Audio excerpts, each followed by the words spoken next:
All right, WMC, this is the video to find our 3 mini winners for the full sight helmet winner's choice.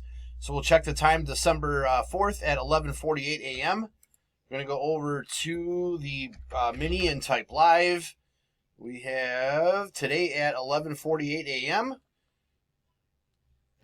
Excuse me. So we'll go over to our list. There is our list of our 18 entries. We're just going to randomize your names, and then whoever's the top 3 after the final roll will win spots in the main. So we need a dice roll of 5 or higher. There's 7. All right, 7 times. Here we go. 1, 2, 3, 4, 5, 6. Last and final. Looking for the top 3. It is Kevin, Nick, and Nick. So Kevin, you will get your choice of 4. And then Nick will get the other 5.